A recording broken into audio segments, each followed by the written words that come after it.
ပြတဲ့ရိုစီနီယာနဲ့ချယ်ဆီကတကယ်ကိုအန်ဝင်ကိုက်ဖြစ်သွားပြီလားဟယ်လိုမင်္ဂလာပါဒီနေ့မှာတော့ကျွန်တော်ပြန်နေပြီးမှလိလာ3လပေးချင်တဲ့ပွဲစဉ်တစ်ပွဲရှိတယ်ဒီပွဲကတော့ချယ်ဆီနဲ့ဝိုအသင်းတို့ရဲ့ပွဲစဉ်ဝင်နေလေကျွန်တော်ပြန်နေပြီးမှလိလာ3လပေးချင်ပါတယ်ဒီပွဲကတော့နီးပြတဲ့ရိုစီနီယာနဲ့ချယ်ဆီကတကယ်ယုံကြည်လို့ရပြီလားဒီပွဲကလည်းဝိုအသင်းနဲ့ချယ်ဆီရဲ့ပွဲစဉ်ကလည်းချယ်ဆီကအဝေးကွန်းဆိုပေမဲ့ဒီပွဲအခက်ခဲမဲ့ပွဲစဉ်တစ်ပွဲတော့ကျွန်တော်မမြင်ဘူးချယ်ဆီအနေနဲ့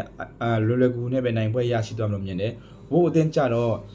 အခုနောက်ပိုင်းမှာလုံးဝနိုင်ပွဲမရရှိတယ်လို့ပရီးမီးယားလိဂ်မှာလုံးဝနိုင်ပွဲမရရှိတယ်လို့ဆုံးပွဲနဲ့ဒီပွဲပဲရှိတယ်ဆိုတော့ဒီဘက်မှာချယ်ဆီကနီးပြတဲ့ရိုစီနီယာအနေနဲ့သူ့ရဲ့ပုံစံကောင်းကိုဆက်လက်ပြီးမှပြသသွားမယ်လို့ကျွန်တော်တို့မြင်တယ်ပြန်ဖက်ကလည်းအရင်ခက်ခဲတဲ့အသင်းမဟုတ်တော့ဒီအကောင့်ဆုံးလွယ်ကူနဲ့ပဲနိုင်ပွဲရရှိသွားမယ်လို့မြင်တယ်ဆိုတော့ချယ်ဆီကတော့ဒီအခုနောက်ပိုင်းပရီးမီးယားလိဂ်မှာတကယ်ကိုဆုံးပွဲမရှိအကောင်းဆုံးပုံစံနဲ့သူကဆိတ်ဆက်နေတယ်ဆိုတော့တကယ်နီးပြတဲ့နဲ့ချယ်ဆီကတကယ်အဝန်ကွန်ကြဖြစ်သွားပြီလားဆိုတော့တကယ်စိတ်ဝင်စားစရာကောင်းတယ်ချယ်ဆီကတကယ်ကောင်းတယ်မှန်ဆိုရင်ချယ်ဆီကကစားသမားကောင်းတယ်အများကြီးရှိတယ်လူငယ်အများကြီးရှိတယ်ဒါပေမဲ့တခုရှိတယ်ကျွန်တော်ချယ်ဆီဘက်တိုင်းမှာကျွန်တော်ပြောလို့ရှိတယ်နောက်တန်းကအားနည်းချက်ရှိတယ်လို့နောက်တန်းမှာတကယ်အတွေ့အကြုံရှိတဲ့ဝါရက်နောက်တန်းတယောက်ဝါရက်မွေးတော့မှာတကယ်ကိုအတွေ့အကြုံရှိတဲ့ဥဆောင်ပြီးမှဆော့နိုင်တဲ့တကယ်ကိုလို့နေရာကြီးလည်းပြောပြနိုင်တဲ့နောက်တန်းတယောက်လို့လေချယ်ဆီမှာအတွေ့အကြုံရှင်နောက်တန်းတယောက်လို့လေချယ်ဆီမှာအဲ့လိုဆိုတော့ဒီဘက်ကလည်းချယ်ဆီအနေနဲ့နိုင်ပွဲရရှိဖို့ဖော်ဆောင်ဖို့ခက်ခဲတဲ့အနေထားမှာတော့မဟုတ်ဘူးဆိုတော့ဒီနေ့တဲ့ရဲ့ထိတဲ့တွေ့ဆုံမှုမှာလည်းချယ်ဆီအသားစီရထားတယ်ဒီတဲ့နောက်ဆုံးကစားခဲ့တဲ့9ပွဲကျွန်တော်ကြည့်ရင်ချယ်ဆီကတော့9ပွဲမှာ4ပွဲနိုင်တယ်တပွဲရှုံးထားတယ်တပွဲရှုံးတာကတော့ဒီပြီးခဲ့တဲ့ပွဲတုန်းကအာဆင်နယ်ကိုရှုံးတာပေါ့နော်ဒီEFL မှာရှုံးသွားတယ်ပေါ့နော်ဒီပွဲစဉ်ကလွယ်လို့ဒီပရီးမီးယားလိဂ်မှာတော့နိုင်ပွဲရရှိထားတယ်ချယ်ဆီကဆိုတော့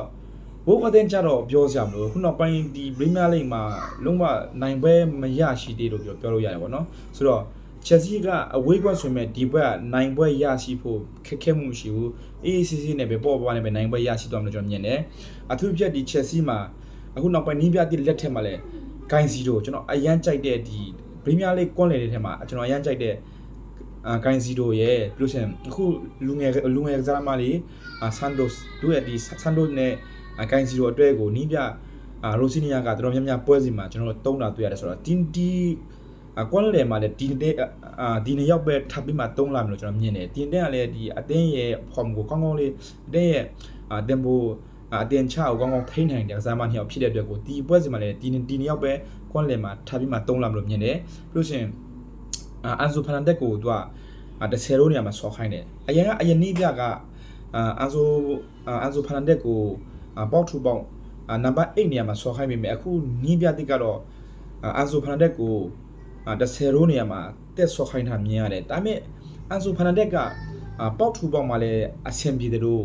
10ရိုးနေရာမှာလည်းအဆင်ပြေတယ်သူကဆော့နိုင်တယ်ဆိုတော့